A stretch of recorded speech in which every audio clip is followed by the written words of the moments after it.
सावन में मेहंदी क्यों लगाई जाती है और लोग सावन का व्रत क्यों रखते हैं। नमस्कार दोस्तों, सावन का महीना आते ही चारों तरफ हरियाली छा जाती है। बारिश की ठंडी फुहारें, मंदिरों की घंटियां, हर हर महादेव का जयकारा और हाथों पर रची हुई सुंदर मेहंदी, यही तो है सावन की असली पहचान। लेकिन क्या आपने कभी सोचा है कि आखिर सावन में मेहंदी लगाने की परंपरा क्यों है और लोग भगवान शिव का व्रत क्यों रखते हैं? आइए इसकी कहानी जानते हैं। हिंदू धर्म में सावन का महीना भगवान शिव को सबसे प्रिय माना जाता है। मान्यता है कि माता पार्वती ने भगवान शिव को पति के रूप में पाने के लिए कई वर्षों तक कठोर तपस्या की। उनकी अटूट भक्ति और समर्पण से प्रसन्न होकर भगवान शिव ने उन्हें अपनी अर्धांगिनी के रूप में स्वीकार किया। इसी वजह से सावन का महीना प्रेम, विश्वास और शुभता का प्रतीक माना जाता है।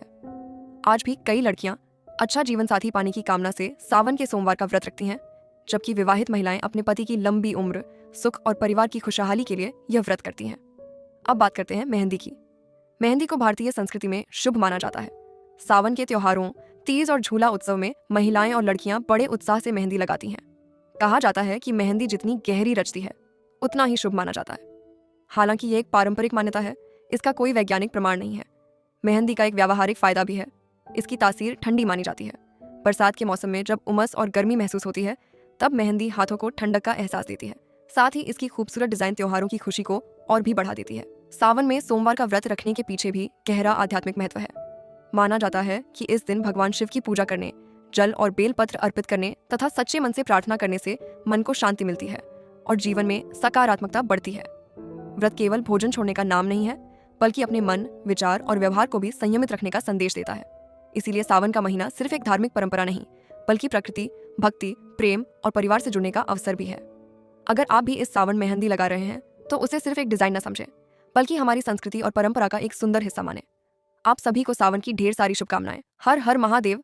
तो बताइए, आपको मेहंदी लगाना कितना पसंद है और इस वीडियो में दिखाई गई मेहंदी डिजाइन आपको कैसी लगी?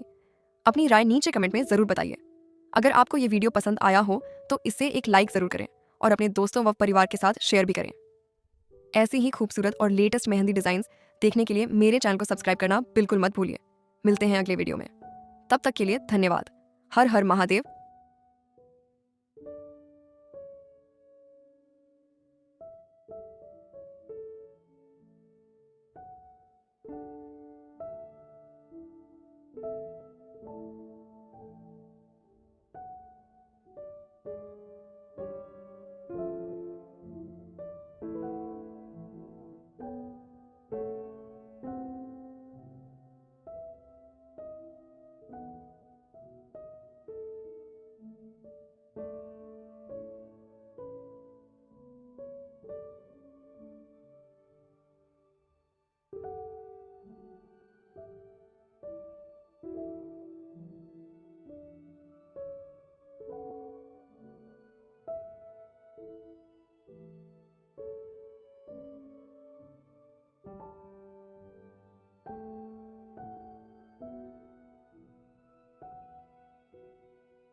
एक बार की बात है, कैलाश पर्वत पर भगवान शिव बड़े आराम से ध्यान में बैठे हुए थे। चारों तरफ शांति थी, इतनी शांति कि अगर कोई मक्खी भी उड़ती तो उसकी आवाज भी साफ सुनाई देती। तभी माता पार्वती वहां आई और बोली, महादेव। शिव जी ध्यान में ही बैठे रहे। पार्वती जी ने फिर कहा, महादेव। फिर भी कोई जवाब नहीं। अब पार्वती जी ने थोड़ा जोर से कहा, शिव जी। शिव जी ने धीरे से आंखें खोली और बोले, क्या हुआ देवी, इतनी चिंता क्यों कर रही हो? पार्वती जी बोली, चिंता मुझे नहीं, आपकी है। मैं 3 बार बुला चुकी हूँ और आप ऐसे बैठे हैं जैसे मोबाइल का नेटवर्क चला गया हो। शिव जी मुस्कुराकर बोले, देवी, मैं ध्यान में था, पार्वती जी बोली, अच्छा तो मेरी आवाज ध्यान में नहीं आ रही थी? शिव जी बोले, आ रही थी देवी। पार्वती जी ने तुरंत पूछा, तो जवाब क्यों नहीं दिया? शिव जी थोड़े शांत होकर बोले, मैं सोच रहा था अगर जवाब दे दिया तो फिर अगला सवाल आएगा। बस इतना सुनते ही पार्वती जी बोली, वाह महादेव, मतलब अब मुझसे बात करना भी परीक्षा हो गई? शिव जी हंसने लगे और बोले, नहीं देवी, आपसे बात करना तो मेरे लिए सौभाग्य है। बस आपके सवालों की गिनती देखकर मेरा डमरू भी सोच में पड़ जाता है।